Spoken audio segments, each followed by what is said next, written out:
Good morning to all of you. बेटे पिछले lecture में हम लोगों ने करा था Newton's gravitational law. According to that law there is a force of attraction between two bodies और that force of attraction is equals to F is equals to G M M upon R square. अब बात ये है कि हमने सिर्फ दो body के साथ थोड़ी डील करना है हर बार। तो अगर सिस्टम में there is a number of bodies, number of object, तो किसी एक ऑब्जेक्ट पे हमने फोर्स नेट निकालनी हो तो क्या करेंगे? उसके लिए मैं आप लोगों के लिए लेके आई हूं principle of superposition of gravitational force. According to this law, अगर मेरे पास एक ऑब्जेक्ट है, मान लो मेरे पास एक पॉइंट मास है m1 and there is lot of point masses, point objects, m1 के ऊपर m2 फोर्स लगाएगा, m3 लगाएगा, m4 लगाएगा, यहाँ पे m5 ले लेते हैं, तो इनमें डिस्टेंसेस भी कंसिडर कर लेंगे।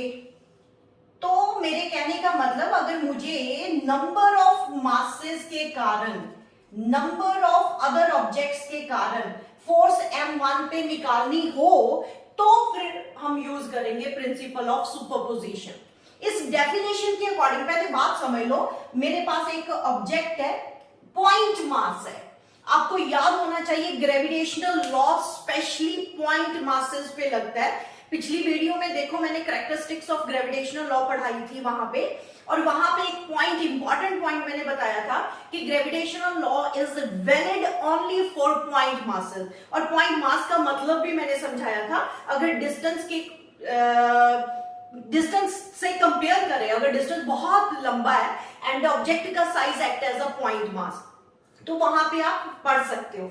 अभी मेरे पास क्या है, मान लो मेरे पास m1 मास है और सिस्टम में और भी बहुत सारे मासेस है, m2, m3, m4, m5।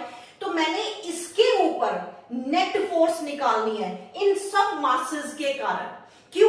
क्योंकि मुझे पता है m3 भी इसको अट्रैक्ट करेगा, m2 भी अट्रैक्ट करेगा, ये भी अट्रैक्ट करेगा, वो भी अट्रैक्ट करेगा। तो मुझे एक ही टाइम पे इन सब मासेस के कारण m1 पे नेट फोर्स निकालनी है।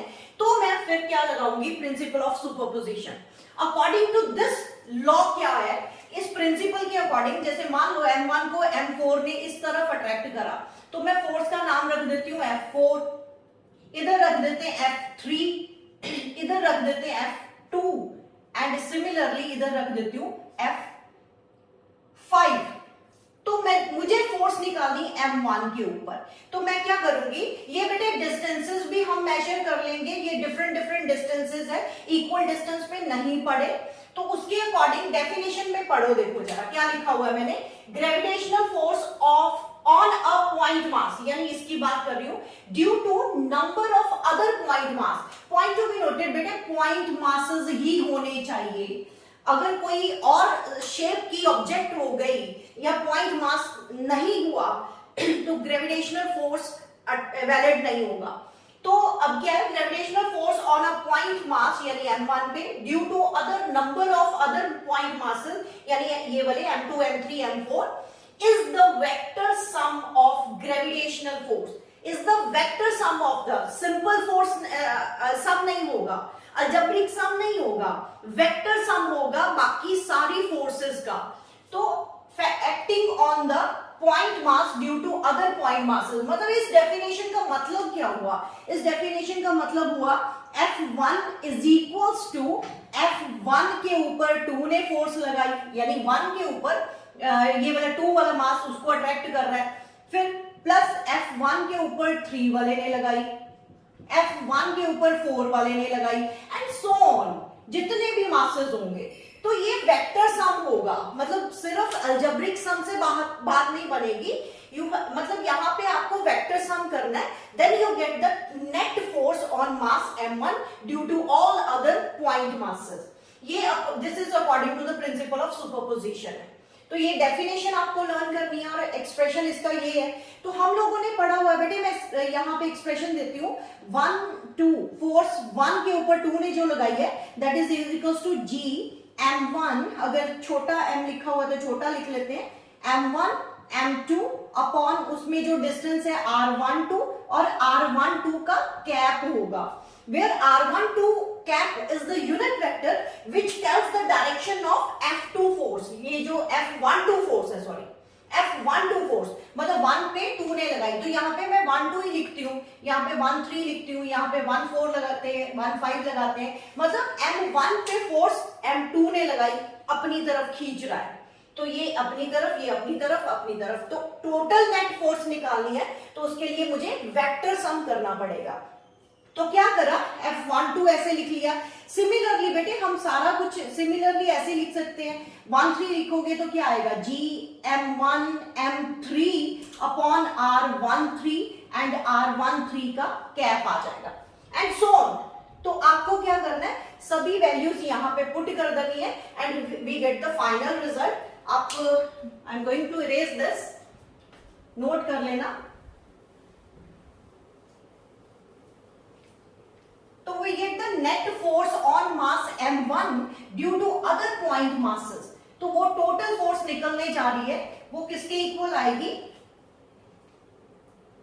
वो किसके इक्वल आ रही है बेटे, तो हम करेंगे F1 is equals to G M1 M2 upon R12 का cap plus G M1 M3 upon R13 का कैप प्लस सोन। मतलब आपको M1 कॉमन है, सब में M1 कॉमन है, G कॉमन है, आप बाहर निकाल सकते हो, लेकिन मैं निकालूंगी नहीं। अभी मेरा क्वेश्चन ये है कि क्या हम F1 मतलब M1 के ऊपर ही नेट फोर्स निकाल सकते हैं? नहीं बेटे, हम M2 पे भी निकाल सकते हैं, M3 पे भी निकाल सकते हैं, तो वो भी एक्सप्रेशन हमने वेक्टर सम ही करना है। तो मान लो मैं M2 पे इस मास पे बाकी सारे पॉइंट मासेस के कारण जो फोर्स निकलती है उसका वेक्टर सम करना है, नेट फोर्स निकालनी है, तो उसका भी एक्सप्रेशन लिखा जा सकता है। मान लो मुझे F2 निकालना है, तो पहला पे G M1 M2 पे M1 ने फोर्स लगाई, तो R21 आ जाएगा, R21 का कैप। G M2 पे M3 ने फोर्स लगाई, R23 आ जाएगा, R23 का कैप आ जाएगा, एंड सो ऑन। मेरी बात समझो बेटे, हमने सिर्फ M1 पे फोर्स नहीं निकालनी, ठीक है, M1 पे हम फोर्स निकाल रहे हैं, नेट फोर्स निकाल रहे हैं, तो उसका एक्सप्रेशन क्या आ गया, 1 पे 2 ने फोर्स लगाई, नीचे उसका डिस्टेंस आ गया R12 एंड यूनिट वेक्टर आ गया R12 कैप। 1 पे 3 वाले ने फोर्स लगाई, उसका एक्सप्रेशन लिख दिया, एंड सो ऑन। तो अगर मुझे M2 पे फोर्स निकालनी हो नेट, तो क्या करेंगे, उसका एक्सप्रेशन क्या होगा, M2 पे M1 फोर्स लगा रहा है, M2 पे M3 लगा रहा है, M2 पे M4 लगा रहा है, तो ऐसा ही एक्सप्रेशन लिख दो। सफिक्सेस को ध्यान से रखना बस। अगर यहाँ पे नेट फोर्स F2 पे आ जाएगी, नेट फोर्स M2 पे आ जाएगी, तो इसी तरह F3 भी निकाला जा सकता है, एंड सो ऑन। नोट करो इसको, नोट करो।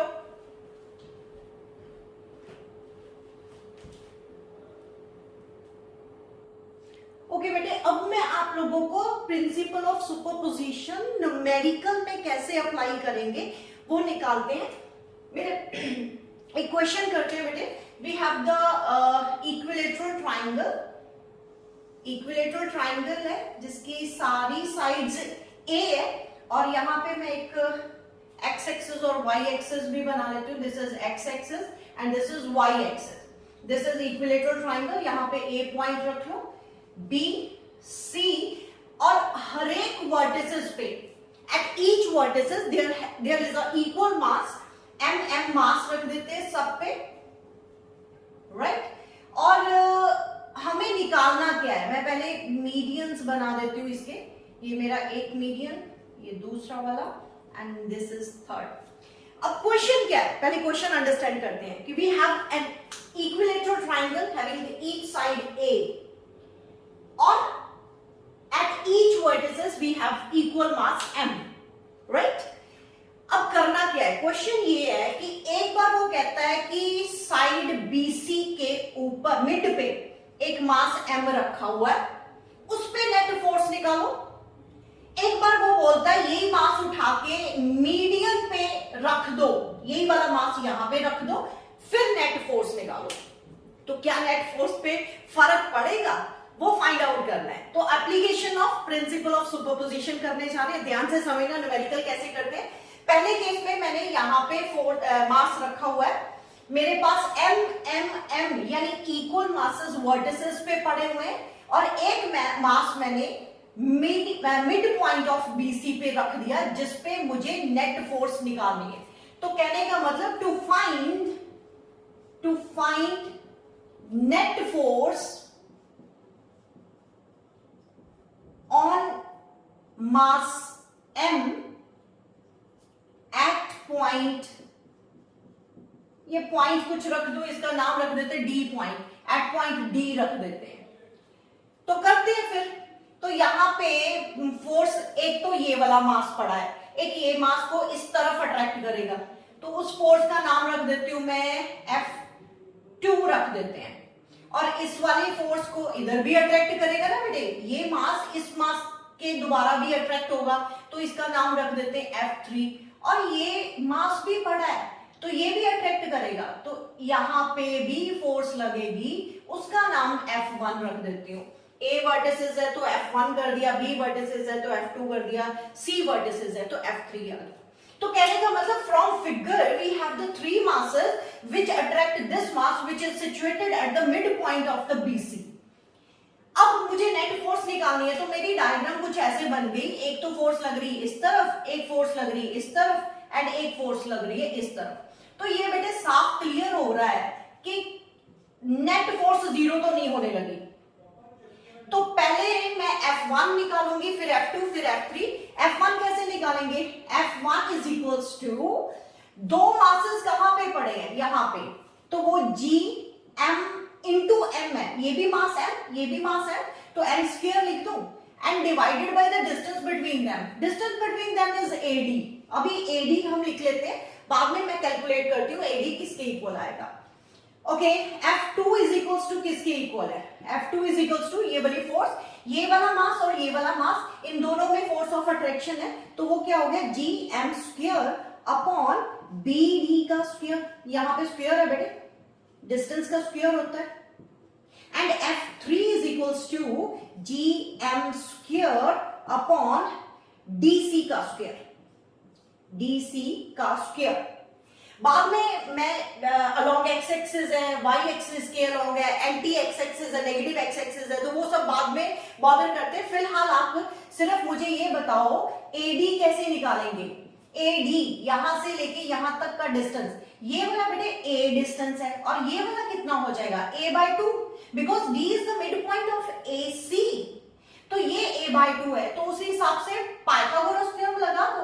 यहां पे मैं लिख देती हूं फ्रॉम ट्राइंगल ADB, तो वहां से मैं सीधा निकालने जा रही हूं A स्क्वायर माइनस A/2 का स्क्वायर, उसका अंडर रूट। पाइथागोरस सबको लगानी आती है।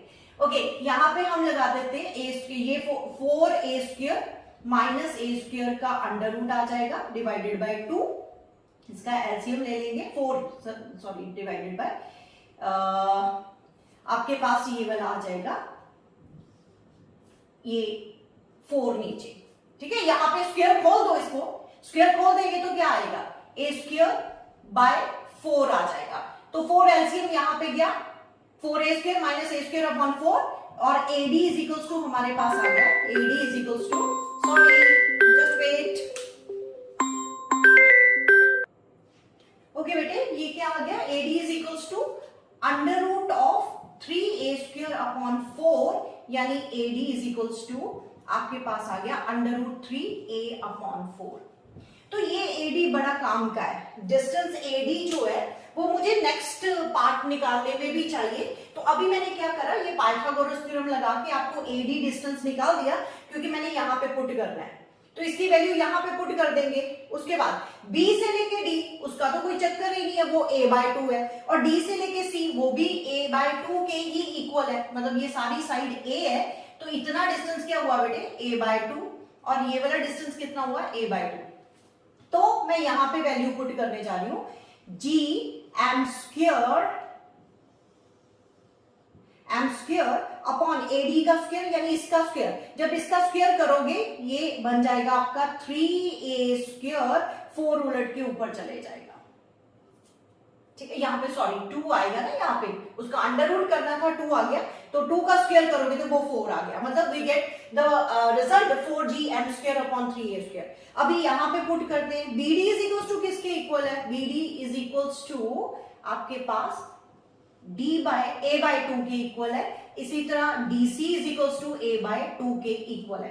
तो यहाँ पे क्या आ गया, gm square upon BD A by 2 के स्क्वायर के बराबर है, तो 4 ऊपर आ जाएगा, A स्क्वायर नीचे आ जाएगा, एंड यहाँ पे भी सिमिलर वैल्यू आएगी एग्जैक्टली, और वो आपके पास ये आ गया, ठीक है। अब बात ये है कि मुझे तो वेक्टर सम करना है, क्योंकि प्रिंसिपल ऑफ सुपरपोजिशन ने बोला था कि नेट फोर्स फाइंड आउट करनी है, तो vector sum of individual forces करना होगा। तो वेक्टर सम के लिए हमें डायरेक्शन को बॉदर करना होता है, तो ठीक है। F1 फोर्स चेक करो किस तरफ है, F1 force is along with the y axis, parallel to the y axis, तो इसके लिए यूनिट वेक्टर कौन सा आएगा, j कैप। तो यहाँ पे आपको j कैप लगाना पड़ेगा, यहाँ पे आपको j कैप लगाना पड़ेगा, which tells the j cap is the unit vector which tells the direction of F1, and अब F2 इस तरफ है, x एक्सिस ये है, तो F2 इस तरफ है, मतलब नेगेटिव x एक्सिस की तरफ है, तो माइनस आई कैप लगाना पड़ेगा, यहां पे माइनस आई कैप, ठीक है। और यहां पे आपको क्या लगाना पड़ेगा, F3 is along the x axis, तो वहां पे आई कैप लगाना पड़ेगा। क्यों लगाना पड़ा, क्योंकि सुपरपोजिशन प्रिंसिपल में उसकी डेफिनेशन में स्पेशली बोला जाता है net force is the vector sum of individual forces, vector sum of the individual forces। तो आपको ये पॉइंट नोट करना है, and we have to bother about the direction also। तो ये सब फोर्सेस जो हमारी है उसकी डायरेक्शन बताने के लिए मैंने यूनिट वेक्टर्स लगा दिए। ओके, अब चेक करो F2 फोर्स जो है 4gm square upon a square minus I cap है, और F3 4gm square upon a square plus I cap है। मैग्नीट्यूड सेम है लेकिन डायरेक्शन डिफरेंट है, ये मैग्नीट्यूड सेम है डायरेक्शन डिफरेंट है, ये तो गई, ये तो कैंसिल हो जाएगी, और F1 नेट फोर्स आ जाएगी। नोट करें यहाँ पे, तो क्या निकला, तो नेट फोर्स यहाँ पे जो निकालने जा रहे हैं D पॉइंट पे, तो वो मैं लिख देती हूँ FD which is equal to vector sum है, तो F1 vector plus F2 vector plus F3 vector, इनका वेक्टर सम करेंगे।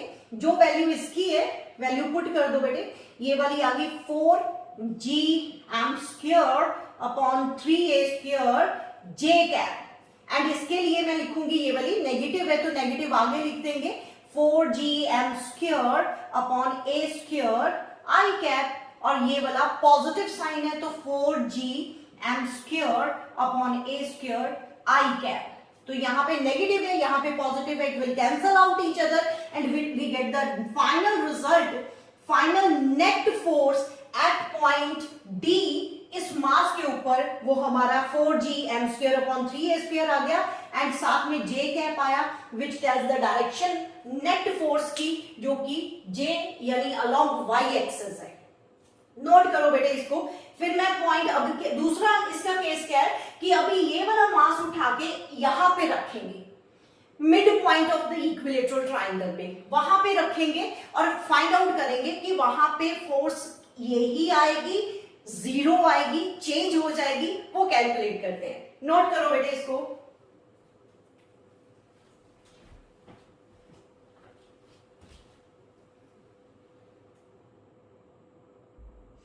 Okay, bete, now we have to find the force, to find the net force on mass m at point। अब मैं point जो रखा है वो मैं mid point of the equilateral triangle ले लेते हैं, तो mid point at point O करते हैं। तो अब मुझे निकालना है इस पॉइंट पे जो मास रखा हुआ है, इसके कारण, इसके कारण और इसके कारण जो फोर्सेस निकलती हैं वो करेंगे।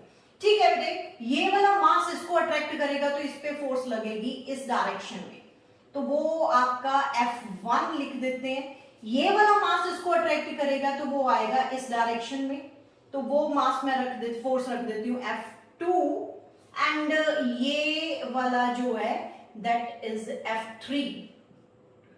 तो वैसे देखने को तो हमें पता लग रहा है कि ये फोर्स इधर, ये फोर्स इधर, ये फोर्स इधर। आप थोड़ा आइडिया लगाओ डायग्राम से, इस पे ये जो डिस्टेंस है, इस पे ये वाला डिस्टेंस और ये वाला डिस्टेंस, ये सारे डिस्टेंस इक्वल होने वाले हैं और मासेस भी इक्वल है, M M M M M M, masses भी इक्वल, डिस्टेंस भी इक्वल। इस पे नेट फोर्स 0 आनी चाहिए और आएगी भी, वो प्रूव करेंगे। लेकिन कैसे? वेक्टर सम लगा के, मतलब this is also the application of superposition principle. Let's start. Okay, मेरे पास इस बार 3 फोर्सेस हैं, वो तीनों फोर्सेस मुझे निकालनी है। ऑल ऑफ फर्स्ट जो पिछला मैंने अभी पार्ट करवाया, फर्स्ट केस करवाया, वहां पे मैंने बोला था मुझे एडी की जरूरत पड़ेगी। एडी इज इक्वल टू हमने निकाला था 3a √3/2 निकाला था, √3/2। चेक करो, यही निकाला था, √3/2, राइट बेटे, just wait, right, okay, AD is equals to, sorry, AD is equals to √3a/2 Pythagoras theorem से निकाला था। अच्छा, आप लोगों को एक ये बात पता होती है कि इक्विलेटरल ट्राइंगल है, ट्राइंगल का जो मीडियन है उसकी जो रेशो होती है, मीडियंस, ये जो इंटरसेक्ट कर रहे हैं सारे मीडियन, ये वाला मीडियन, ये वाला मीडियन, ये वाला median, they intersect at point O। तो मीडियन की रेशो हम लोगों को पता होती है 2:1 होती है ना बेटे? जिसको नहीं पता वो अब याद कर लो। तो मुझे डिस्टेंस कौन से निकालने? O से लेके A तक, O से लेके C तक, O से लेके B तक। तो ये वाला पोर्शन 2 और ये वाला पोर्शन 1, 2:1 की रेशो में मीडियन जो है वो कट कर रहे होते हैं, इंटरसेक्ट कर रहे होते हैं। तो इसका मतलब अगर मुझे कौन से डिस्टेंसेस चाहिए? O से लेके A, O से लेके, ओके, OA चाहिए, OB चाहिए, OC चाहिए। एक तो मेथड है बेटे, एक मेथड ये है कि एंगल ले लो, ये 60 डिग्री एंगल है तो इसका 30 कर दो, ये 120 है तो उसका हाफ 60 कर दो। एंगल वाला जो मेथड है थोड़ा सा टफ हो जाता है करने को, वो भी कर सकते हैं, लेकिन मैं इजी मेथड बताती हूँ। हम लोग AD ऑलरेडी निकाल चुके हैं ना पिछले केस में। तो क्यों ना मुझे ये वाला डिस्टेंस चाहिए, तो मैं क्यों ना इसका 2/3, ये वाला पोर्शन क्या होगा, जितनी ये डिस्टेंस है A से लेके D तक, उसका 2/3 होगा। तो ये किसके इक्वल है? 2/3 of AD। Simple, it is very simple, कोई जरूरत नहीं एंगल उंगल लगा के निकालने की। तो आप सिर्फ AD निकाल लो पाइथागोरस थ्योरम लगा के। तो क्या करो, हमें पता मीडियन 2:1 की रेशो में है, तो ये वाला डिस्टेंस कितना हुआ? टोटल का 2/3, टोटल हमने निकाली हुई है AD का 2/3 पोर्शन ये। अगर मुझे ये चाहिए होता तो मैं 1/3 बोल देती। तो अभी मैंने AD की वैल्यू यहाँ पे पुट कर देनी है, 2/3 √3/2a, ये कट गया और यहाँ पे आपका आ जाएगा a/√3। 3 को आप 2 बार लिख सकते हो ना, √3 × √3, एक कट जाएगा, a/√3 आ गया। मतलब ये सारे डिस्टेंसेस a/√3 आया। ओके, अब मुझे फोर्स निकालनी है F1। F1 is equals to किसके इक्वल हो गया? F1 is equals to Gm² आ जाएगा अपॉन O से लेके A तक का डिस्टेंस, वो जो a/√3 का स्क्वायर हो जाएगा, और मेरे पास रिजल्ट आ गया 3Gm² अपॉन A²। ये F1 आ गया। फिर हम मैग्नीट्यूड की बात करते हैं। सिमिलरली F2 करती हूं तो वो भी सेम ही आने वाला है, मैं डायरेक्ट लिखने जा रही हूं 3Gm² upon A²। And similarly F3 भी सेम आएगा 3Gm² अपॉन A²। खुद चेक करो बेटे, ये वाले मासेस भी m और m, उसका डिस्टेंस भी a/√3, ये वाले मासेस m और इनका डिस्टेंस भी सेम, ये वाले मासेस भी m और m, इनका डिस्टेंस भी सेम, तो फोर्सेस सेम होगी ना। अब बात ये है कि हमें तो वेक्टर सम करना है। तो वेक्टर सम के लिए क्या करेंगे? तो वेक्टर सम के लिए इसकी डायरेक्शन तो आपको पता है कि अलोंग y एक्सिस है, यानी j कैप लगा दोगे। इसकी डायरेक्शन कौन सी है? इसकी डायरेक्शन कौन सी है? तो इन दोनों फोर्सेस का मुझे पहले रिजल्टेंट निकालना है। तो मैं क्या करूंगी, ये मास m, O point, this is O point, mass m रखा हुआ है इसके ऊपर, एक फोर्स लग रही है इधर F2 एंड इधर लग रही है F3। मुझे पहले इसका रिजल्टेंट निकालना है। तो रिजल्टेंट कैसे निकालेंगे, रिजल्टेंट उसका आ जाएगा इधर F, वो रिजल्टेंट। अच्छा ये भी बताओ इसमें एंगल कितना होगा, 120 डिग्री, 120 होगा। तो लगा दो फॉर्मूला, F इजिकल्स टू किसके इक्वल हो जाएगा, F1 का स्क्वायर, सॉरी F2 है तो F2 का स्क्वायर होगा, F2 स्क्वायर F3 का स्क्वायर प्लस 2F2 F3, और इसमें एंगल कौन सा आ जाएगा, cos 120, cos 120 आ जाएगा।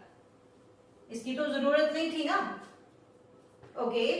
तो यहां पे cos 120 आ जाएगा। हम लोगों ने अभी पढ़ा ये सारी फोर्सेस इक्वल है, क्यों ना मैं इसको F लिख दूं, से F, तो ये भी F है, ये भी F है, तो सारी तो इक्वल है। तो ये F डैश लिख देते हैं, नेट फोर्स है, तो F dash is equal to under root of this आ गया, तो वैल्यू पुट करें, ये आ गया F स्क्वायर, ये भी F स्क्वायर, ये प्लस 2F स्क्वायर, cos 120 कितना होता है वो लिख लो, cos 120 इज इक्वल टू -1/2 होता है। तो यहाँ पे जब मैं -1/2 पुट करूंगी, 2 कैंसिल हो गया, ये नेगेटिव साइन यहाँ पे आएगा, F स्क्वायर कट जाएगा, और आंसर आपके पास अंडर रूट F स्क्वायर यानी F आ जाएगा।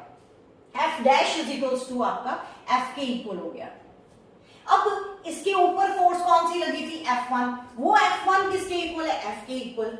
तो यहां पे अगर मैं फोर्स F1 लगा दूं इधर, ये O पॉइंट जिस पे मास m है, और ये F1 है जो भी F के इक्वल है, तो ये बेटे कैंसल आउट ईच अदर हो रहा है, क्योंकि सेम लाइन के अलोंग एक F ऊपर है एक नीचे है, तो net force on this point on this mass is 0। तो आपका ये और ये कैंसिल हो गया, hence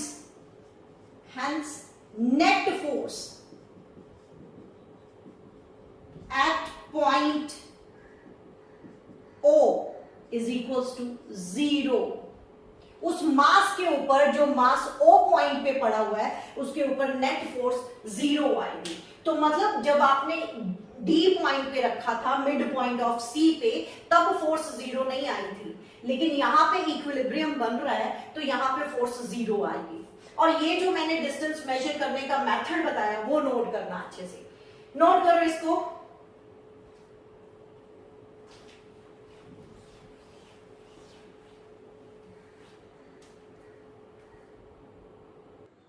ओके बेटे, अब मेरा बहुत ही इंटरेस्टिंग क्वेश्चन, यहां पे मैंने एक रॉड बनाई हुई है जिसका मास m है एंड जिसकी लेंथ l है, और यहां से a डिस्टेंस पे एक पॉइंट मास रखा हुआ है small m, and we have to find the gravitational force of attraction between capital M यानी रॉड का मास एंड स्मॉल m जो कि पॉइंट मास है। मतलब to find the gravitational force of attraction,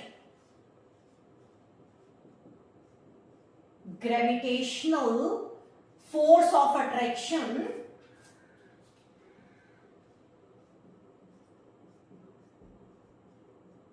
between capital M यानी mass of the rod and small m। Okay, ये हम gravitational universal gravitational law जो है F is equals to gmm upon r square, can we apply that formula here? क्यों नहीं apply कर सकते हम?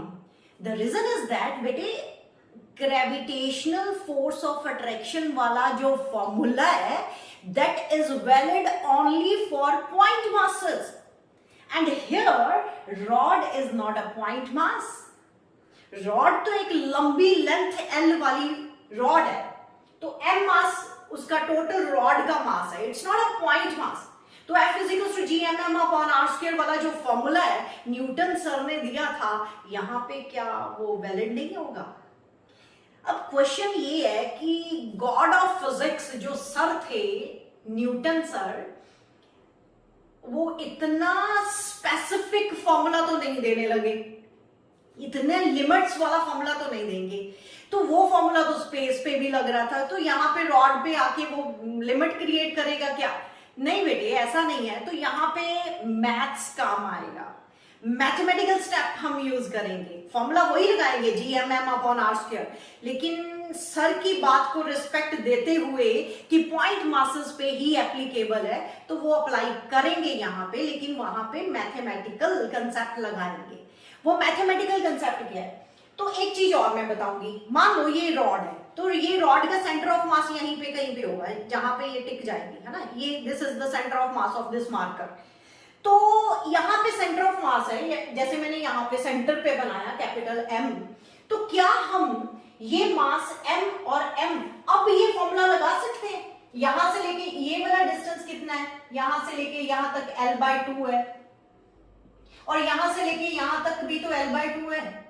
तो क्या हम ये कैपिटल M और small m F is equals to अब लगा सकते हैं G capital M small m upon distance कौन सा, यहां से लेके यहां तक का क्या डिस्टेंस हुआ, A प्लस L/2 का whole square. Can we apply this formula here by using the concept of centre of mass? नहीं लगेगा बेटे, नहीं लगेगा। क्यों नहीं लगेगा?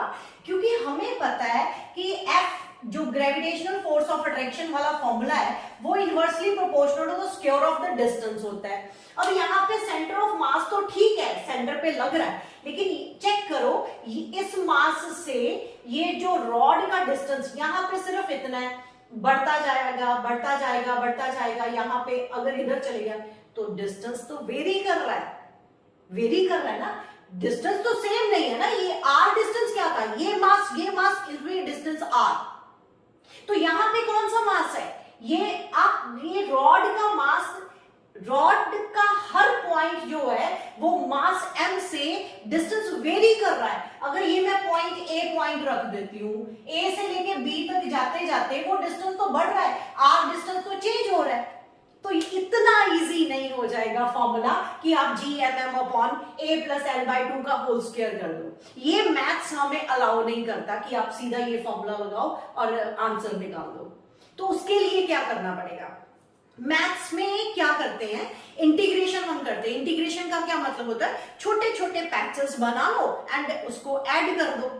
अब न्यूटन सर की इस बात को अहमियत देते हुए कि न्यूटन्स ग्रेविटेशनल लॉ वाला जो फॉर्मूला है it is valid only for the point masses, हम एक छोटा सा पैच काट लेंगे इस रॉड में, वो patch act as a point मास।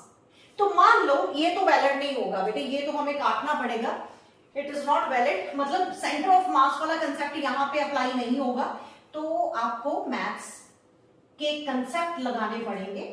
अब क्या करेंगे, हम करते हैं, ये भी मैं इरेज करती हूं क्योंकि मुझे x डिस्टेंस पे एक छोटा सा पैच काटना है। तो ऐसे क्वेश्चन को हर बार सॉल्व करने के लिए तो आपको इमेजिन करना ही पड़ेगा। तो मैं क्या करती हूँ, यहाँ पे मान लो कोई भी ले लेते हैं बेटे, यहाँ पे काटना मर्जी है, जहां पे मर्जी काट दो। तो ये मैंने एक छोटा सा पैच काट लिया, थोड़ा बड़ा बनाया है कि आप लोगों को दिखे, लेकिन ये पैच जो है लेंथ एलिमेंट, इसको लेंथ एलिमेंट बोलेंगे, ये dx लेंथ का छोटा सा वेरी स्मॉल, और यहां से लेके यहां तक का जो डिस्टेंस है वो मैं x कंसिडर करने जा रही हूं, दिस इज x, ठीक है। तो मैंने क्या करा, पूरी लेंथ का इकट्ठा तो निकाल नहीं सकते, मैंने एक छोटा सा पैच काट लिया dx लेंथ का, और x डिस्टेंस पे है m मास से। पहले मैं क्या करूंगी, इस छोटे से लेंथ एलिमेंट के कारण इनमें दोनों में फोर्स ऑफ अट्रैक्शन निकाल लूंगी, बिकॉज अब वैलिड होगा न्यूटन्स ग्रेविटेशनल लॉ, क्योंकि ये भी एक पॉइंट मास की तरह एक्ट कर रहा है और वो भी पॉइंट मास की तरह एक्ट कर रहा है। तो यहाँ पे मैंने पहले फोर्स ऑफ अट्रैक्शन इन दोनों में निकाल लूंगी, एंड आफ्टर दैट हमारे पास जितने भी पैचेस हैं उन सब को ऐड कर देंगे। तो वो मैथ्स में हम कैसे ऐड करते हैं, by integration, by applying the limits also. तो क्या करा, कंसिडर या let a length element, let a length element dx of length dx कह देते हैं, length element of length dx act as point mass, ये लिखना पड़ेगा बेटे हमें, पॉइंट मास की तरह एक्ट कर रहा है एट डिस्टेंस, कितने डिस्टेंस पे है, at distance x from mass m से। तो अब फॉर्मूला लगाएंगे GMM अपॉन आर स्क्वायर। अब प्रॉब्लम ये है कि dx लेंथ तो ले ली, इसका मास कितना है, इस छोटे से पोर्शन का, इस छोटे से लेंथ एलिमेंट का मास कितना है। तो ठीक है ना बेटे, यूनिटरी मेथड लगाते हैं। हमें स्टेटमेंट ने बोला था L लेंथ रॉड अगर L लेंथ की है, उसका मास कैपिटल M है, तो dx का कितना होगा, तो निकाल लो m upon l into dx, this divided by this into dx।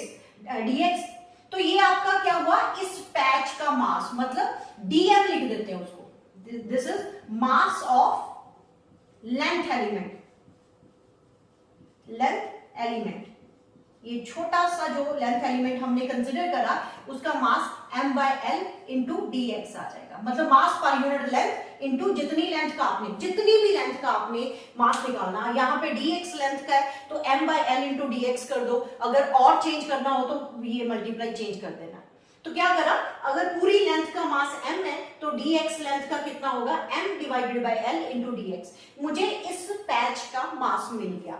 अब मैं ग्रेविटेशनल फोर्स ऑफ अट्रैक्शन वाला फॉर्मूला लगा दूंगी। तो अब मैंने छोटा सा इसका छोटे मास का फोर्स ऑफ अट्रैक्शन निकालनी है, तो फोर्स का नाम भी हम df लिख देते हैं। df मतलब small force due to this small length element के कारण। तो वो क्या हुआ, g एक तो आपका dm है, यहां पे मास dm है, और इंटू m कर दो, पहले m लिख लें, m इंटू dm कर दो, और डिवाइडेड बाय इन दोनों में डिस्टेंस हमने कितना कंसीडर करा हुआ है, दैट इज x स्क्वायर कर दो। तो putting the value of dm here and we get df is equals to g, ये m वो m कैपिटल है, आपकी वैल्यू आ गई यहाँ पे m by l into dx, तो df is equals to this आ गया। लेकिन ये तो स्मॉल फोर्स है ना, स्मॉल फोर्स ऑफ अट्रैक्शन इस छोटे से मास के कारण। हमारा क्वेश्चन ये नहीं था, हमारा क्वेश्चन था पूरी रॉड का gravitational force of attraction small m पे निकाल के दो। तो करें, अब इंटीग्रेशन कर दो, मुझे टोटल फोर्स चाहिए पूरी रॉड के कारण। For finding the total force तो f is equals to integral of df होगा। लेकिन अभी लिमिट्स कौन सी होंगी, लिमिट्स कौन सी होगी, ये बेटे यहाँ पे एक्स स्क्वायर मैं भूल गई लिखना, यहाँ पे नीचे एक्स स्क्वायर आएगा, यहाँ पे नीचे एक्स स्क्वायर ये वाला, दिस इज। अब चेक करो g is the gravitational constant, मैं वैल्यू यहाँ पे पुट कर दूं पहले, integration g capital M small m, नीचे l भी है, और dx अपॉन एक्स स्क्वायर है, मैंने थोड़ा सिस्टमेटिकली लिख दिया। तो अब चेक करो, g gravitational constant, capital M mass of the rod constant है, स्मॉल m जो पॉइंट मास रखा कांस्टेंट है, लेंथ ऑफ द रॉड वो भी कांस्टेंट है। ये सब उठाओ इंटीग्रेशन के बाहर निकाल दो। तो इंटीग्रेशन के बाहर जब हम निकालेंगे तो अपना आ गया GMM अपॉन L, तो निकल गया बाहर। आपको सिर्फ इंटीग्रेशन करनी है dx अपॉन एक्स स्क्वायर।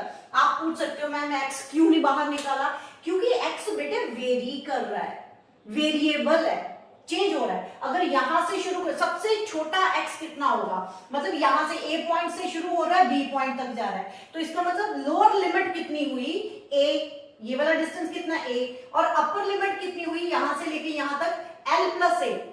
तो यहाँ पे मुझे लिमिट्स भी पुट करनी है। लोअर लिमिट हुई a, मतलब x जो है, अगर ये पैच एग्जैक्टली यहाँ पे होता तो a डिस्टेंस पे होता, यहाँ पे है तो x डिस्टेंस पे, यहाँ पे है तो कितना होता है l प्लस a के इक्वल।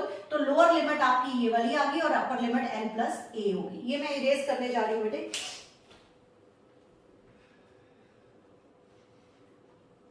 लोअर लिमिट और अपर लिमिट, आपको लिमिट्स पुट करनी पड़ेगी। डेफिनेट इंटेग्रल है ये लिमिट्स वाली। अब क्या करेंगे हम, तो आपको सिर्फ इंटीग्रेशन सॉल्व करनी है। तो इंटीग्रेशन सॉल्व करना तो बड़ा इजी काम हो गया। तो यहां पे कर देती हूं मैं, आपके पास क्या आया, जो आपके पास फोर्स निकल रही है वो किसके इक्वल निकल रही है, G capital M small M upon L, और इस इंटीग्रेशन को सॉल्व करते हैं तो x raise to power -2 plus 1 upon -2 plus 1, और लिमिट्स हमारी अभी तक चल रही है a l प्लस a। तो ये इंटीग्रेशन वाले स्टेप है बेटे, ये आपको नोट करने पड़ेंगे। और f इज इक्वल्स टू, यहाँ पे -1 बन रहा है तो वो माइनस आप बाहर निकाल सकते हो, g capital M small m upon l, और यहाँ पे बनेगा x रेज टू पावर -1 यानी 1 अपॉन x, और अब हम लिमिट्स पुट कर देंगे, upper limit minus lower limit, तो वो क्या आ जाएगा, f इज इक्वल्स टू आपके पास आ गया minus g capital M small m upon l, अंदर आ गया 1 upon l plus a minus 1 upon a। तो अगर ये नेगेटिव साइन अंदर लेके जाना है तो ये आगे आ जाएगा और ये पीछे चले जाएगा। ठीक है, इरेज करने से पहले मैं जल्दी से एक बार फिर से रिपीट कर देती हूँ। हमारे पास एक रॉड है जिसका लेंथ L है और मास M है, और यहाँ पे एक पॉइंट मास रखा हुआ था स्मॉल m, तो वो कहता है कि find the gravitational force of attraction between ये पूरी रॉड एंड ये छोटा सा मास पॉइंट मास। प्रॉब्लम ये थी कि न्यूटन्स ग्रेविटेशनल लॉ लगता है, अप्लाई होता है, वैलिड होता है सिर्फ पॉइंट मासेस के लिए, तो यहाँ पे हमारी रॉड पॉइंट मास नहीं है, तो यहाँ पे हम सेंटर ऑफ मास वाला कंसेप्ट भी नहीं लगा सकते, क्योंकि ये डिस्टेंस जो है इस पॉइंट से रॉड का डिस्टेंस यहाँ से लेके यहाँ तक वेरी करता है, ए से बी तक जाए तो वो चेंज होता है, तो gravitational force of attraction 1 upon R square के डायरेक्टली प्रोपोर्शनल होती है, तो ये वैलिड नहीं होगा, सेंटर ऑफ मास वाला कंसेप्ट वैलिड नहीं होगा, पॉइंट टू बी नोटेड।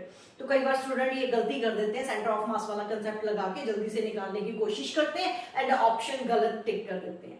अभी आपको क्या करना पड़ेगा, इस प्रॉब्लम का सोल्यूशन सिर्फ वही है, मैथ्स का सोल्यूशन, मैथ्स की इंटीग्रेशन यूज करेंगे।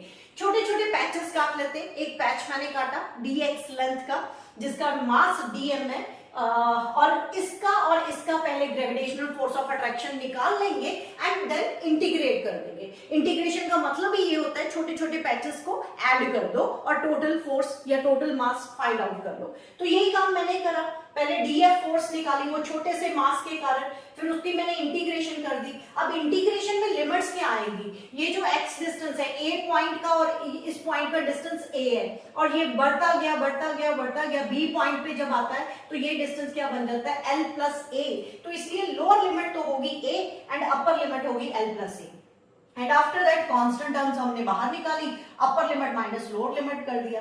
तो इसको थोड़ा सा प्रॉपर वे से आंसर बना दें तो I am going to erase this. तो इसका फाइनल जो रिजल्ट है वो आपके पास क्या आया, f is equals to, we have f is equals to, ये नेगेटिव साइन में अंदर लेके जा रही हूं, capital G m small m l 1 upon a बाहर अंदर कर दो, इस तरफ कर दो, and 1 upon l plus a। This is your final result. कई बार बुक्स ने इसका एलसीएम लेके भी सॉल्व करा हुआ है, नो नीड टू दैट, अगर ऑप्शन देखनी हुई तो उसके हिसाब से आप एडजस्ट कर सकते हो। नोट करो बेटे इसको, हरी अप नोट करो।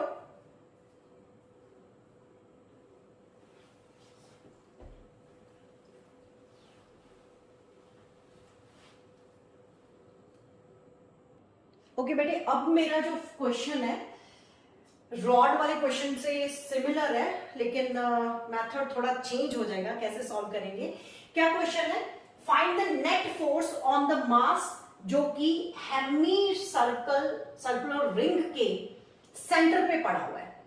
तो इस बार मैंने क्या करा, एक हेमी सर्कुलर रिंग ली जिसका मास m है और जिसका रेडियस हमने कंसिडर करा हुआ है, ऑलरेडी हमने स्टेटमेंट में दिया हुआ है, उसका मास, रिंग का मास जो है m है और रिंग का जो रेडियस है वो r है, और इसका सेंटर पे एक पॉइंट मास रखा हुआ है m, और वहां पे इन दोनों में ये वाला कैपिटल M में और स्मॉल m में जो फोर्स ऑफ अट्रैक्शन है वो फाइंड आउट करो। सेम प्रॉब्लम यहाँ पे हेमी सर्कुलर रिंग जो है that is not a point mass, तो ये भी वैलिड नहीं होगी। यहाँ पे भी आपको क्या करना पड़ेगा, एक छोटा सा पैच काटना पड़ेगा, वेरी सिमिलर टू रॉड वाला क्वेश्चन। तो हम क्या करेंगे, ये ग्रेविटेशनल फोर्स ऑफ अट्रैक्शन इस छोटे से मास और ये पूरी हेमी सर्कुलर रिंग के कारण जो मास है उन दोनों में फोर्स ऑफ अट्रैक्शन निकालनी है। तो हम क्या करेंगे, एक छोटा सा पैच यहाँ पे निकालेंगे, एक छोटा सा पैच जिसका मैंने रेडियस तो आर ही होगा, ये यहाँ पे रेडियस आर है, this is radius R, and ये जो छोटा सा मास मैंने काटा है वो dm मास है और dx लेंथ का है, ठीक है, dx लेंथ का है, कंसिडर करवा देती हूँ मैं, अभी लिख देती हूँ वहां पे। तो मान लो ये जो थोड़ा सा बेटे मुझे यहाँ पे एक चीज और बनानी पड़ेगी, मान लो ये एक छोटा सा एंगल यहाँ पे काट रहा है, ये यहाँ पे एक स्मॉल, अच्छी नहीं बन रही, दोबारा से बनाती हूँ, मतलब ये जो मास m है थोड़ा बड़ा बना दूं, डायग्राम अच्छी बन जाएगी, है act as a point mass ही है, तो मान के चलेंगे यहाँ पे और यहाँ पे ये जो एंगल है वो मेरा d थीटा एंगल है,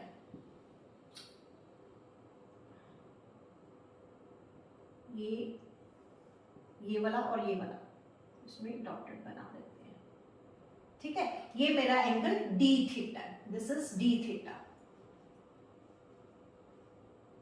d थीटा स्मॉल एंगल, और ये वाला एंगल जो है इधर थीटा कंसिडर करेंगे। अब फिर से सुनो क्या करना है, हमने पूरी रिंग नहीं है, हेमी सर्कुलर रिंग है, उसका मास m है और उसके सेंटर पे छोटा मास पॉइंट मास रखा हुआ है, इन दोनों में मैंने ग्रेविटेशनल फोर्स ऑफ अट्रैक्शन निकालनी है।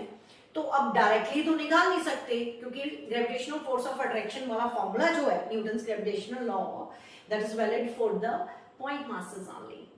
तो हमने फिर वही मैथ वाला कंसेप्ट निकाला कि छोटे से पैच के कारण जिसका मास dm है और जिसकी लेंथ dx है, उसके कारण पहले मैं यहाँ पे फोर्स ऑफ अट्रैक्शन निकाल लेती हूँ, तो फिर इंटीग्रेट कर देंगे, मैथ्स वाला कंसेप्ट पकड़ के इसको सॉल्व करने की कोशिश करते हैं। तो सबसे पहले मैंने क्या करा, let dm be the mass of small length element, इसको लेंथ के अलॉन्ग है ना बेटे, बोलने को हम हमेशा यही बोलेंगे length element, small length element, small length element which act as a point mass, which act as a point mass। इसी के चक्कर में हमें ये छोटा सा पैच लेना पड़ा ना कि पॉइंट मास बनाए तभी वैलिड होगा ना ग्रेविटेशनल फोर्स ऑफ अट्रैक्शन, तो इसी चक्कर में हमें एक छोटा सा पैच काटना पड़ा, उसके कारण फोर्स फाइंड आउट करेंगे। फिर वही बात, ये dm कितना मास है, तो ठीक है ना बेटे, यहां से लेके यहां तक सर्कमफ्रेंस होता है 2 पाई r, तो आधा क्या हुआ पाई r लेंथ का जो मास है वो कैपिटल M है, और dx लेंथ का कितना हुआ m upon pi r into dx, जिसको मैंने क्या बोला हुआ है dm, तो इसका मतलब dm मास मेरा किसके इक्वल आ गया, m upon pi r into dx, ठीक है बेटे। अब ये मास, मेरे पास ये वाला मास और ये वाला मास, ये दोनों मासेस, इनमें फोर्स ऑफ अट्रैक्शन जो स्मॉल फोर्स ऑफ अट्रैक्शन है वो कितनी आ गई, df is equals to capital G small m into dm upon distance, distance तो r स्क्वायर है ना, रेडियस है, ये सारे डिस्टेंस तो बेटे रेडियस ही है ना, यहाँ पे हो यहाँ पे हो यहाँ पे हो कहीं पे भी हो, it is the radius of the hemi circle, तो ये आ गया। अब मुझे देखना ये है कि टोटल मास कैसे निकालें, टोटल फोर्स ऑफ अट्रैक्शन जो है हेमी सर्कल के कारण इस पॉइंट मास के ऊपर कैसे निकालेंगे। तो उसके लिए क्या करें, आपके पास df ये है और आपको टोटल फाइंड आउट करना है, तो क्या हुआ बेटे, यहाँ पे अगर चेक करो, मुझे dm की वैल्यू यहाँ पे पुट करनी है पहले, तो आ गया मेरे पास कैपिटल G स्मॉल m, वो वैल्यू मैं पुट करने जा रही हूँ m dx upon pi r है, तो नीचे पाई r क्यूब आ गया, पाई r क्यूब। अब यहाँ पे देखा जाए तो ये जो dx लेंथ है, लेंथ एलिमेंट, उसकी dx वेरी कर रही है, वो चेंज हो रही है, एक तो ये वेरिएबल है, दूसरा वेरिएबल क्या होगा, पहले अभी ध्यान से सुनना बेटे, ये है तो बहुत छोटा सा पॉइंट मास है, तो मुझे तो सिर्फ ये रिप्रेजेंट करने के लिए आपको थोड़ा सा बड़ा बनाना पड़ा और D theta angle, small theta angle बनाना पड़ा। एक्चुअली में तो ये फोर्स जस्ट लाइक ऐसे है ना, तो यहाँ पे फोर्स जो लग रही है, मैंने पॉइंट मास ये जो डीएम है ये रखा मैंने, तो यहाँ पे स्मॉल एम है, ठीक है। अब अलग से मैं बना देती हूँ। तो फोर्स तो इसके अकॉर्डिंग लग रही है ना, एफ फोर्स जो डीएफ फोर्स है वो इस लाइन के अलोंग लग रही है ना। ध्यान से सुनना बेटे, मुझे सिर्फ डायग्राम बनाने के लिए थोड़ा बड़ा बनाना पड़ा वो पॉइंट मास, लेकिन ये पॉइंट मास है तो बस बहुत छोटा सा ना, कंसिडर हम बहुत छोटा करेंगे। और इसके अलोंग ये और ये, इनमें फोर्स ऑफ अट्रैक्शन है तो वो खींच रहा है, तो इसके अलोंग डीएफ फोर्स जो कि मैंने ये निकाली तो वो इसके अलोंग है। तो यहाँ पे ये डीएफ फोर्स को मैं दो पार्ट्स में रिजॉल्व कर दूंगी। ये एंगल थीटा है आपका, ये वाला एंगल, एंड यहां पे आ जाएगी D F cos theta, and यहां पे आ जाएगी डी एफ साइन थीटा, ठीक है। मतलब ये डीएम इस मास को इधर को खींच रहा है, तो वो रिजॉल्व कर दिया मैंने इधर और इधर, समझ आया। अब एग्जैक्टली इस पैच के एग्जैक्टली इस तरफ एक मिरर एलिमेंट होगा, बिल्कुल सिमिलर, ऐसे मैं यहां पे भी काट सकती हूं, एग्जैक्टली सेम। तो उसके कारण भी फोर्स होगी यहां पे, वो फोर्स भी आपकी डीएफ ही होगी, उसको भी हम रिजॉल्व करेंगे। जब रिजॉल्व करेंगे उसका क्या आएगा, इस तरफ डीएफ कॉस थीटा इस तरफ आएगा, क्योंकि वो भी एंगल मैंने थीटा ही लिया होगा, और इस तरफ आएगा डी साइन थीटा। ये डी, इसके कारण भी डी एफ कॉस थीटा इस तरफ आ रहा है, and D F sine theta इस तरफ आ रहा है, डी एफ साइन थीटा इस तरफ आ रहा है। तो दूसरे ये भी डी, इसके कारण भी जो बना डी एफ साइन थीटा। तो कहने का मतलब ये हुआ बेटे, पॉइंट नोट करने वाला है कि हमारे पास ये पैच है, उसके कारण ये मैंने इधर फोर्स लगाई और रिजॉल्व कर लिया, इट्स ओके। लेकिन इस पैच का बिल्कुल exactly mirror image, mirror length element इधर होगा। अगर ये थीटा एंगल पे, वो भी थीटा एंगल पे होगा, उस पे भी फोर्स डीएफ इधर लगी होगी, उसको भी मैं दो पार्ट्स में रिजॉल्व करूंगी, उसके भी दो कंपोनेंट बनेंगे, DF cos theta and D sine theta. अब पॉइंट नोट करने वाला ये है कि हर मिरर एलिमेंट, अगर ये वाला मिरर एलिमेंट इसके डीएफ कॉस थीटा को कैंसिल कर रहा है, तो यहाँ पे एक मिरर एलिमेंट लूंगी, एक पैच लूंगी, उसका मिरर एलिमेंट इधर होगा, उसका भी डीएफ कॉस थीटा कैंसिल होगा। तो कहने का मतलब जितने भी छोटे छोटे पैचेस आप इस सेक्शन में लोगे, उनके एग्जैक्टली मिरर एलिमेंट्स इस सेक्शन में होंगे, जिनके कारण फोर्स का कंपोनेंट जो कॉस थीटा वाला है वो कैंसिल आउट हो रहा है, और डी एफ साइन थीटा वाले जो कंपोनेंट होंगे वो ऐड हो रहे हैं।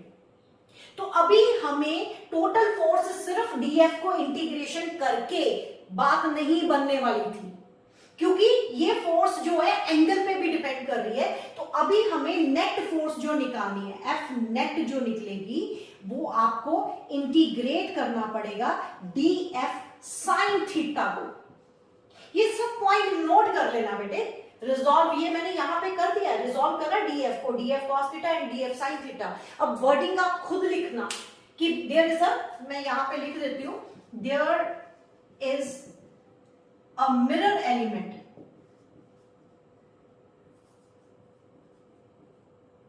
ड्यू टू विच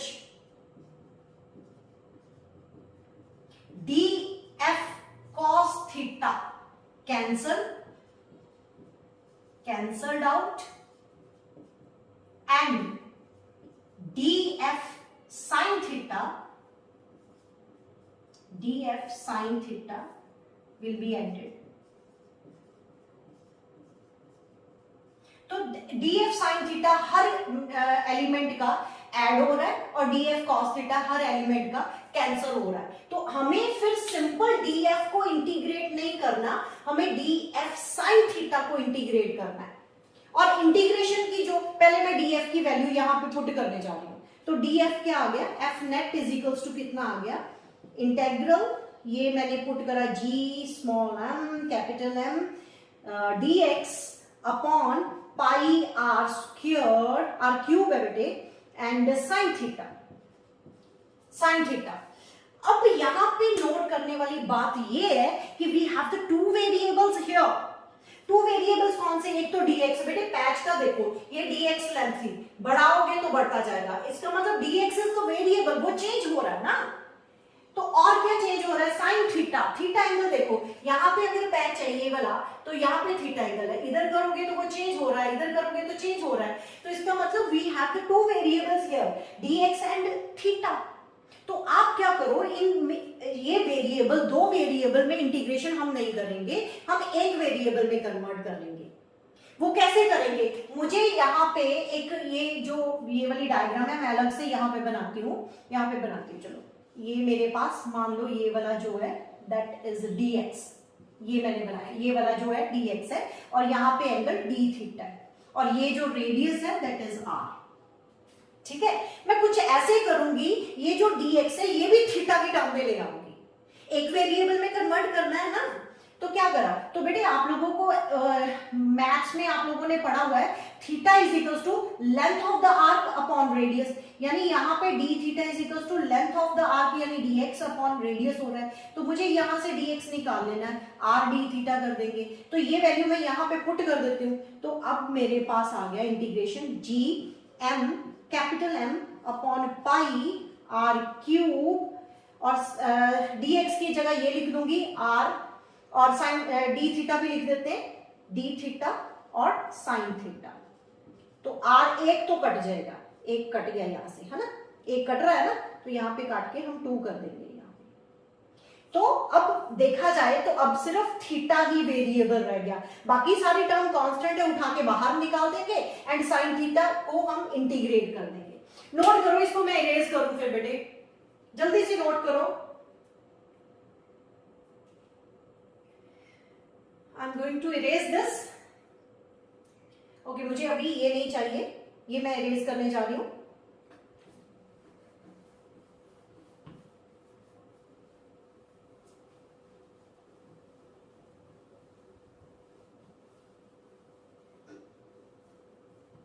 थोड़ा सा टिपिकल है लेकिन इंटरेस्टिंग है। आप लोगों को ये जो मैं पढ़ा रही हूँ ना +1 स्टैंडर्ड वाले स्टूडेंट्स को, ग्रेविटेशनल फोर्स कर रहे हो, इसके बाद ग्रेविटेशनल फील्ड आएगी, बेटे ये सब न्यूमेरिकल्स +2 में इलेक्ट्रोस्टैटिक में आने वाले हैं, वहां पे इलेक्ट्रिक फील्ड करेंगे, इलेक्ट्रिक फोर्स करेंगे। यहाँ पे हम मासेस के साथ डील कर रहे हैं, वहां पे हम चार्जेस के साथ डील करेंगे, और very similar numericals, very similar concepts. तो अगर ये समझ आ रहे, ऐसे ही क्वेश्चन वहां पे भी बनते हैं, तो ये कंसेप्ट समझ आ रहा है तो बेटे आप लोगों को काफी हेल्प होने वाली है, इसलिए मैं बोलती हूँ अच्छे से समझो। ओके, ये क्या करने जा रहे हैं, अब लिमिट लगाएंगे बेटे। लिमिट थीटा एंगल कम से कम कितना होगा, जैसे ये रॉड है तो ये इधर हुआ 0 एंड इधर हुआ पाई, लोअर लिमिट ऑफ थीटा, ये पैच अगर यहाँ पे होता तो lower limit of angle theta 0 and upper limit उसकी पाई, तो 0 से लेके पाई तक आप इंटीग्रेट कर दो, तो यहाँ पे आपके पास एफ नेट जो निकल रही है that is equals to integral from 0 to pi G M capital M upon pi. अब आपके पास आर स्क्वायर बचा, यहाँ पे साइन थीटा डी थीटा, आपको सिर्फ इसी को इंटीग्रेट करना है, बाकी सब टर्म बाहर निकालो, G M capital M upon pi R square, integral करा साइन थीटा डी थीटा को, और साइन थीटा की इंटीग्रेशन होती है माइनस कॉस थीटा, तो माइनस मैंने पहले ही बाहर निकाल दिया अपॉन पाई आर स्क्वायर, तो आपका माइनस साइन बाहर निकल गया, कॉस थीटा अपर लिमिट और लोअर लिमिट, कॉस पाई -1 होता है एंड कॉस 0 1 होता है। तो यहाँ पे अगर नहीं पता तो बेटे पता होना चाहिए आप लोगों को सबको, cos pi is equals to -1 and cos 0 is equals to 1 होता है। ये वाली वैल्यू मैं यहाँ पे पुट करूंगी, इरेज करने जा रही हूँ यहाँ से। तो अभी आपका ये न्यूमेरिकल खत्म होने जा रहा है, तो फाइनल रिजल्ट आ गया हमारे पास, F net is equals to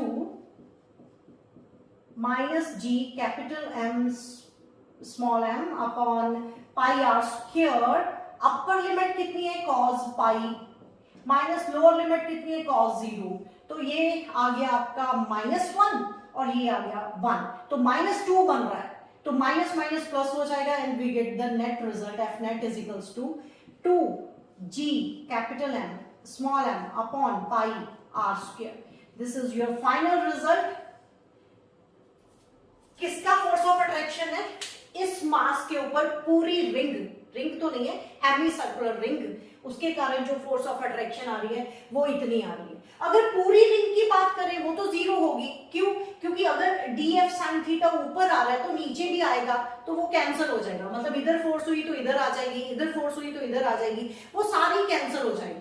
तो आप ऐसे भी कर सकते हो, हेमी सर्कुलर रिंग के कारण फोर्सेस जो ऊपर को आ रही है, अभी मैंने डायरेक्शन भी मांगी थी, तो इसकी डायरेक्शन किधर आ रही है? ऊपर को आ रही है। अगर ये मेरी एक्स एक्सिस है, ये वाई एक्सिस है, तो आप जे कैप लिखोगे।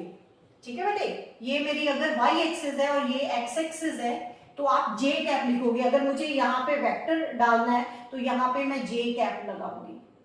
तो आपकी फाइनल नेट फोर्स जो है इस मास को इधर को लग रही है, अलोंग द वाई एक्सिस, यानी जे कैप। नोट करो बेटे, इसको नोट करो। ओके, मैं आज का लेक्चर यहाँ पे कंप्लीट करने जा रही हूँ। नेक्स्ट लेक्चर में ग्रेविटेशनल फील्ड लेके आऊंगी। मैं फिर से बताती हूँ बेटे, जो हम यहाँ पे पढ़ रहे हैं ना, ग्रेविटेशनल फील्ड, ग्रेविटेशनल फोर्स, वो सब बातें आप +2 में भी करने वाले हो, इलेक्ट्रिक फोर्स और इलेक्ट्रिक फील्ड के बारे में। और ये न्यूमेरिकल आपको वहां पे भी दिखने को मिल जाएंगे, ये सेमी सर्कल वाला वहां पे भी दिखेगा। बस फर्क इतना है, यहाँ पे हम मासेस के बीच में फोर्स ऑफ अट्रैक्शन निकाल रहे हैं, वहां पे हम चार्ज के साथ डील करेंगे, लेकिन कंसेप्ट यही होने वाले हैं। इसलिए इनको अच्छे से समझो, बार बार देखो वीडियो, कंसेप्ट क्या मैं लगा रही हूँ, कैसे इंटीग्रेशन सॉल्व कर रहे हैं, क्यों हम पैच काट रहे हैं, क्योंकि ग्रेविटेशनल फोर्स ऑफ अट्रैक्शन वाला जो फॉर्मूला है that is valid for only point masses.